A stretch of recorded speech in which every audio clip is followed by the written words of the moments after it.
एक माँ को यदि कोई भय है तो केवल असुरक्षा का भय होता है। उस असुरक्षा के भय में वो अपने शक करती है अपने बच्चे पर, और अपने भविष्य की सुरक्षा के लिए बहुओं से अत्याचार प्रारंभ।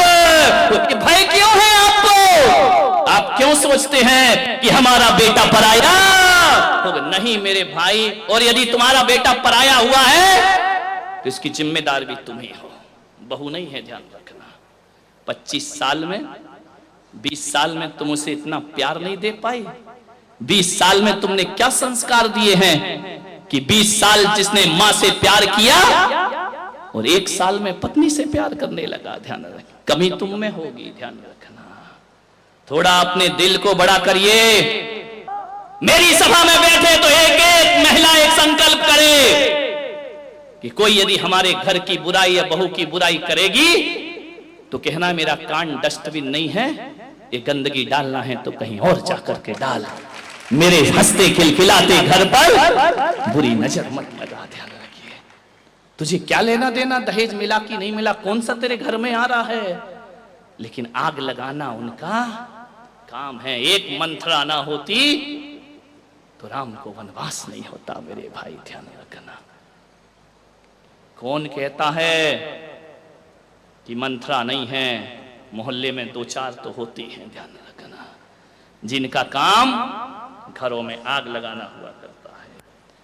मान्यवर, मैं आपसे निवेदन कर रहा हूं, मेरे कहने का मतलब ये नहीं है कि हर बहू अच्छी होती है। कभी कभी ज्यादा स्वतंत्रता का भी नाजायज फायदा उठाया जाता है, लेकिन किसी एक को देख करके सब बहुओं को गलत कहना, ये हमारी नासमझी हुआ करती है, ध्यान रखिए। मान्यवर, सास को बड़ी तकलीफ होती है, बहू को कोई रिश्तेदार आकर पूछ ले, वो सास को ना पूछे तो लगता है मेरा राजपाट चला गया। केवल एक ही भय है, 7 भय बोले हैं भगवान महावीर ने, जो सम्यक दृष्टि होते हैं वो सप्त भय से मुक्त हुआ करते हैं। और आज हमारे बुजुर्गों को, हमारे बड़े लोगों को ना धन का भय है, ना यह लोक का भय है, ना परलोक का भय है। इनको यदि भय है तो बुढ़ापे का भय है, ध्यान रखिए, असुरक्षा का भय है। मान्यवर,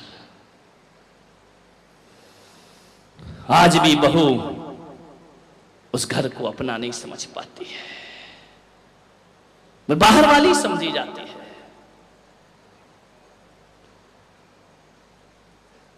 चार दिन को बेटी आ जाती है। देखो, छोटी छोटी बातें बता रहा हूं जो बहुत बड़ी बनती हैं, जो इतनी खाइयां पैदा करती हैं।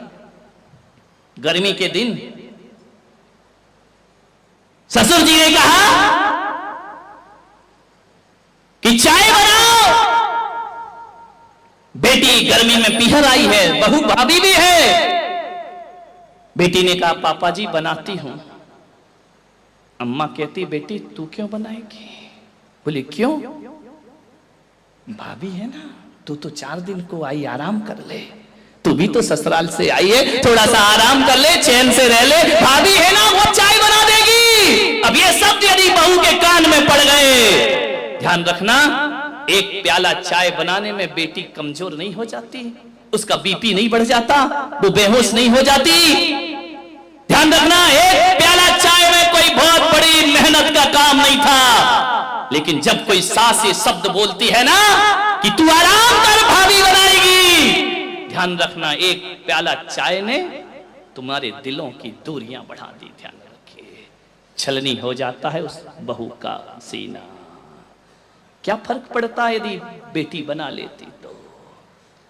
और मैं तो इन बेटियों से भी हाथ जोड़ के निवेदन करता हूं, 4 दिन को आई हो, पीहर में आग लगा के मत जाओ। ध्यान रखिए, आधी आग तो ये लोग भी लगाती हैं।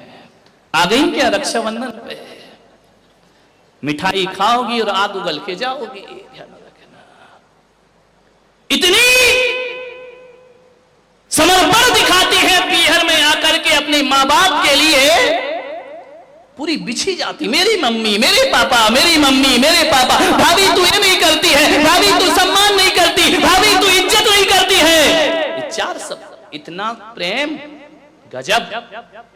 ऐसा लगता है कि तुम्हारी मम्मी की शुभचिंतक केवल तुम ही हो। बेटा तो दुश्मन पैदा हुआ है, कंस पैदा हुआ है घर में। बेटे का कोई लगाव नहीं है, कोई अटैचमेंट नहीं है तुम्हारी मां से, सब कुछ तुम्हारा है।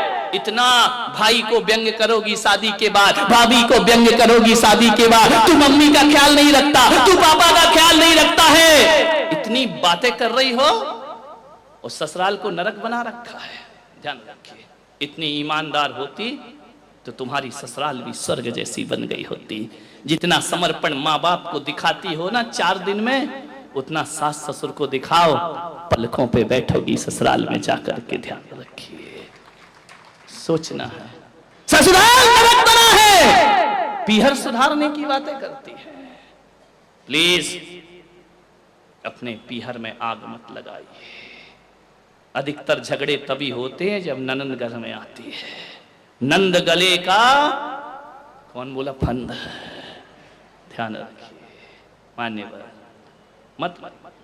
अरे आपको तो धन्यवाद देना चाहिए अपनी भाभी को कि मुझे मेरे माँ बाप ने पाला पुसा कर बड़ा करके विदा कर दिया पराए घर में। मैं अपनी माँ का उतना ध्यान नहीं रख पाती। भाभी तू धन्य है कि बुढ़ापे में मेरी माँ का ध्यान रखती है। ये तुम्हारी समझदारी होती है। उस भाभी को सीने से लगाओ, उस भाभी को धन्यवाद दो, उस भाभी को प्रोत्साहन दो, उस भाभी का मान बढ़ाओ, एहसान मानो उसका। तुम तो शादी करके चली गई, बुढ़ापे में साथ तो वही देने वाली है। ध्यान रखिए।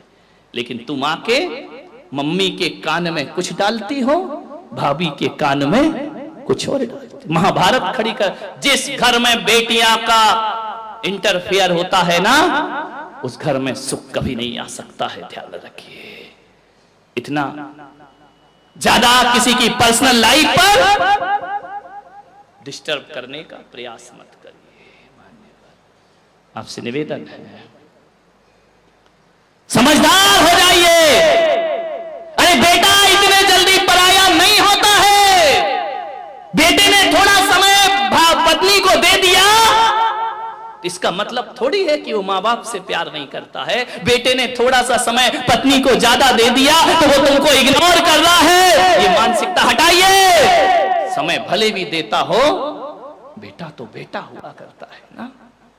मान्यवर, आपसे निवेदन है बड़ी विनम्रता के साथ, अरे कभी एक बार अपनी बहू को बाहें फैलाकर गले से लगाने का प्रयास किया करो। कभी बोला करो कि मेरी बेटी, जो साथ बेटी नहीं देती वो तू मेरा साथ दे रही है, तू मेरा ख्याल रखती है, 24 घंटे मेरे साथ रहती है। कभी तो उसे सीने से लगाया करो।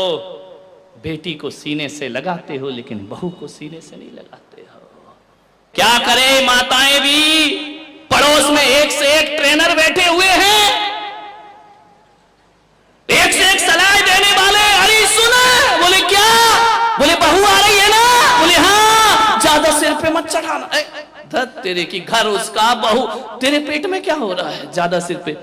आजकल यही होता है, मंदिरों में पद्म पुराण नहीं पढ़ती है, बुढ़िया पुराण ज्यादा पढ़ती है। कोई नहीं पढ़ता मंदिर में, महापुराण पढ़ रहा हो, खुला तो शास्त्र रहता है, बातें कोई और चलती रहती हैं। यहाँ शास्त्र खुला है, वहां दो बैठी हैं। अब हालत तो बहुत खराब है मंदिरों के, मैं देखता हूँ। लोग कहते महाराज आप मंदिर में ज्यादा क्यों नहीं ठहरते हैं। मैंने कहा सिवा धर्म के और सब कुछ मंदिर में मिला करता है, इसलिए मेरा मन ज्यादा।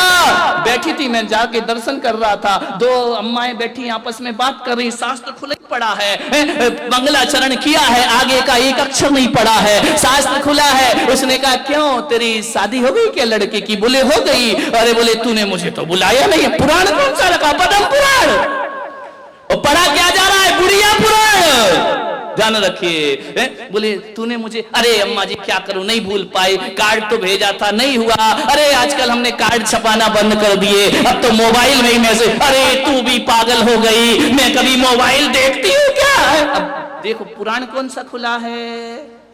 रामचरित्र खुला है, रावण का चरित्र पढ़ा जा रहा है। मान लो कि बोले कैसी शादी हुई? बोले शादी तो अम्मा जी इतनी बढ़िया हुई, इतनी तारीफ करी। बोले एक बात बता, कितना मिला है?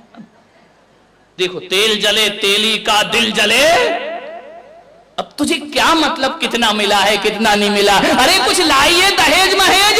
बोले नहीं, मैंने ज्ञान गंगा महोत्सव में पुलक सागर के प्रवचन सुन लिए थे और मैंने कह दिया था आज के बाद दहेज नहीं लूंगी। अरे तेरी मती मारी गई, तू भी महाराजों की बातों में लग गई, ना उनके आगे कोई ना बाबा जी की बात में लग गई तू भी। बोले कुछ नहीं मिला? बोले नहीं। बोले धत तेरे की हीरा सा लड़का, शब्द देखो अनुप्रास अलंकार, हीरा सा लड़का कौड़ियों के भाव में बेच। जब इतना हीरा सा था तो तूने अपनी बेटी क्यों नहीं देती? ध्यान रखा, मत फूको किसी के घर, ऐसी ट्रेनिंग मिलती है, कान भर दिए जाते हैं और एक हंसता खिलखिलाता घर बिखेर दिया जाता है। ध्यान रखिए, महिलाओं से मेरा निवेदन है, मंदिरों में बैठकर केवल धर्म की बातें होना चाहिए, मंदिरों में बैठकर धर्म कथा होना चाहिए। इसकी बहू नहीं आई, उसका बेटा नहीं, आदमी भी कौन से कम है, ये भी कोई दूध के धुले नहीं है। ध्यान रखना, इनसे यदि पूछ लूं कि वेदी पे कौन कौन से भगवान है तो नाम नहीं मालूम होगा, पूछ लूं कि किस भगवान का कौन सा चिन्ह है तो तुम्हें नहीं मालूम, लेकिन ये मालूम है कौन की बहू आ रही है और कौन की बहू नहीं आ रही है। कल नहीं आई, आज नहीं आई, कहां गई? धत तेरे की। क्या देखने जाते हो मंदिर में? मंदिरों को अपवित्र मत करिए मेरे भाई, किसी भी सास के कानों में ऐसी गंदगी मत डालो